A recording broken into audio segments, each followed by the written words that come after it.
There's something you keep meaning to start, a project, a habit, a version of yourself you've been circling for months, and every time you get close, something pulls you back. Not laziness, not fear of failure, something quieter than that, something that lives right at the edge of who you think you are. You've probably explained it to yourself a dozen different ways. I'm just not disciplined enough. I'll start when I feel ready. Maybe this isn't really for me. But here's what's strange. It's not that you don't care. You care deeply. You think about it constantly. You watch others do the thing. You research the thing. You just don't do the thing. Psychologists have a name for this pattern. It's called identity protective cognition. The brain isn't avoiding the task. It's avoiding what the task means. Because if you try, really try, and it doesn't work, then the story you've been telling yourself collapses, and the brain treats that like a threat. You are not broken.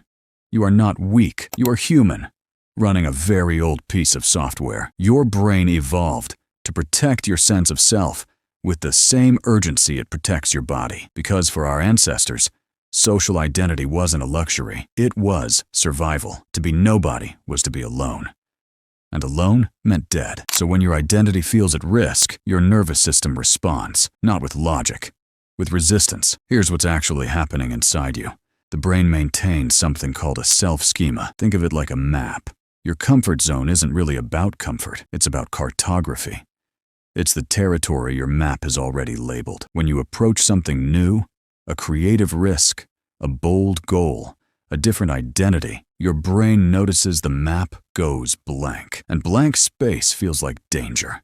The amygdala fires. The prefrontal cortex, your rational planning mind, gets quieted.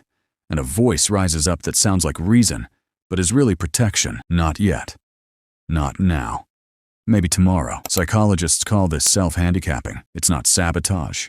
It's armor. So how do you move without triggering your own defenses? 1. Make the identity the habit, not the outcome. Don't say, I want to write a book. Say, I'm someone who writes. 2. Lower the stakes of a single session. Your brain fears permanent judgment, so make every attempt obviously temporary. I'm just exploring this. I'm just seeing what happens. 3. Separate effort from evidence. The brain fears that trying and failing proves something. Remind it, out loud if you need to, that one attempt proves nothing about your ceiling. 4. Name the protection, not the paralysis. When resistance rises, don't fight it. Say, my brain is protecting something. Then ask, what story would crack if I tried this and it worked? Here is the mental model that holds all of this together. Think of your identity as a shoreline. Everything familiar lives on the shore. The work you avoid, the life you imagine, it lives in the water. Your brain isn't afraid of drowning. It's afraid of losing sight of the shore. You were never lazy. You were loyal. Loyal to a version of yourself that kept you safe for a long time. But safety and growth don't always live in the same place. That's why you're still circling. That's why you haven't let go of the idea. The resistance you feel isn't the absence of courage. You just need to let who you're becoming take one small step into the water. If this video made you think, leave a like and subscribe for more psychology content.